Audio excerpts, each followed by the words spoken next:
चुनाव में राजनीतिक माहौल में एक्शन, इमोशन, ड्रामा और सटायर सब दिख रहा है। तो चुनावी बयानबाजी के चटकारे हमारे दर्शक भी लगा सके, इसे ध्यान में रखकर हम आपके लिए कुछ ऐसी ही चौकस खबरें लेकर आपके सामने हाजिर हैं। तो चलिए आपको लेकर चलते हैं चुनाव की चौकस खबरों के सियासी सफर पर।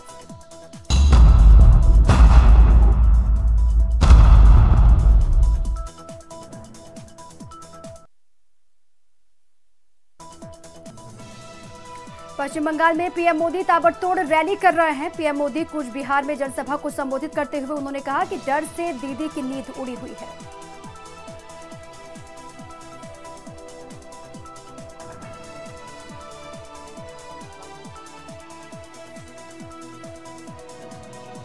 तेलंगाना 2019 के इस चुनाव में हर बीजेपी उम्मीदवार को आप जो वोट देंगे, आपका वोट ये चौकीदार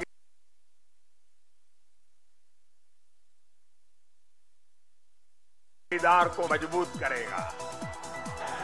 आप जब कमल के निशान पर बटन दबाओगे ना, तो आपका वोट सीधा सीधा मोदी की खाते में जाएगा। तेलंगाना में सीएम योगी ने जनसभा को संबोधित करते हुए कांग्रेस पर हमला बोला। उन्होंने कहा कि कांग्रेस ने आतंकवाद को बढ़ावा दिया और बीजेपी सरकार ने आतंकियों को बुलेट से जवाब दिया। कांग्रेस पार्टी की सरकार में आतंकवादियों को बिरयानी खिलाया जाता है और भारतीय जनता पार्टी नेतृत्व की सरकार आतंकवादियों को बुलेट से जवाब देती है। आतंकवाद का जवाब केवल बुलेट हो सकता है। लोकसभा चुनाव का घोषणा पत्र जारी करने से पहले आज बीजेपी ने अपने थीम सॉन्ग के साथ ही टैगलाइन जारी की। एक प्रेस कॉन्फ्रेंस में वित्त मंत्री अरुण जेटली ने ऐलान करते हुए कहा कि भाजपा इस चुनाव में इस नारे फिर एक बार मोदी सरकार के साथ चुनावी मैदान में उतरेगी।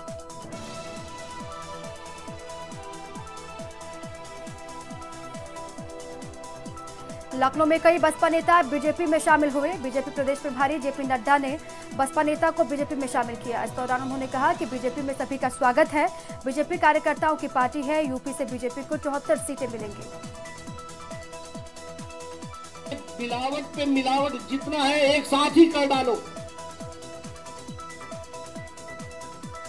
सब एक साथ कर डालो। जो कुछ होना है इस बार 73 नहीं 74 सीटें उत्तर प्रदेश से आएंगी। इस बात को हमको समझना है।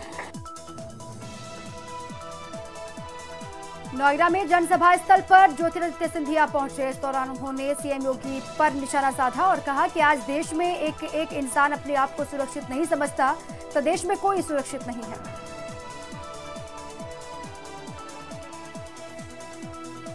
जहाँ किसान सुरक्षित नहीं, नौजवान सुरक्षित नहीं, महिला सुरक्षित नहीं, आज एक इंसान अपने आप को सुरक्षित नहीं समझता।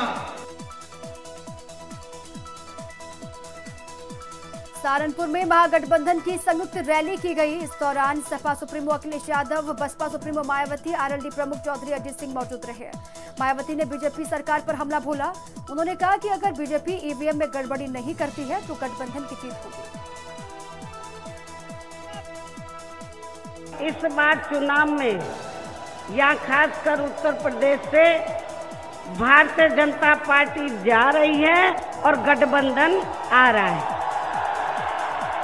शर्ते यदि इन्होंने इस चुनाव में या फिर से वोटिंग मशीनों में कोई बेईमानी व गड़बड़ी आदि नहीं की। बीजेपी पर मायावती ने हमला बोलते हुए कहा कि इस बीजेपी सत्ता से बेदखल होने वाली है। इनकी चौकीदारी का नाटक धरा का धरा रह जाएगा।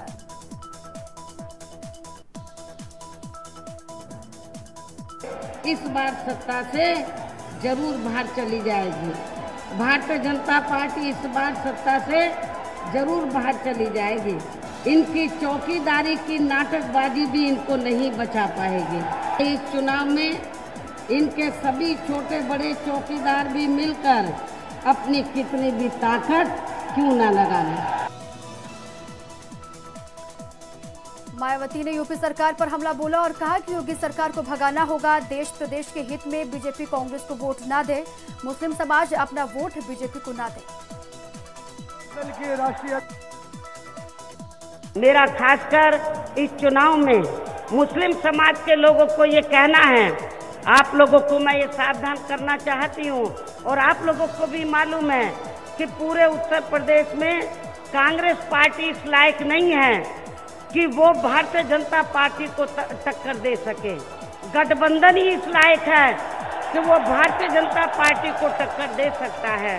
मुस्लिम समाज के लोगों को मैं ये बताना चाहती हूँ, आप लोगों को अपना वोट बांटना नहीं है, बल्कि आप लोगों को एक तरफा अपना वोट आरएलडी के उम्मीदवारों को ही देकर तो आप लोगों को इन्हें कामयाब बनाना है। सपा सुप्रीमो अखिलेश यादव ने पीएम मोदी पर तंज कसते हुए कहा कि इस बार सबकी चौकीदारी भूल जाएंगे। देश के गरीब, पिछड़े और किसान बीजेपी के सभी चौकीदारों की चौकी खींचने का काम करेंगे।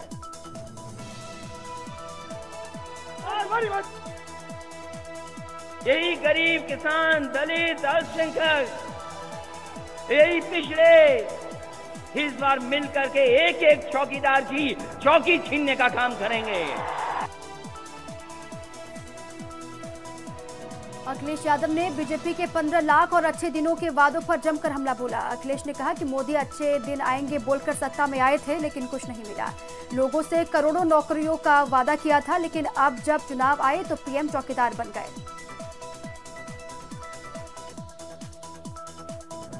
वो अच्छे दिन का भरोसा किया, वो 15 लाख का भरोसा किया, वो करोड़ों नौकरी का भरोसा कर लिया, और फिर चुनाव आया है तो कहा जा रहा है कि हम चौकीदार बन करके आए हैं।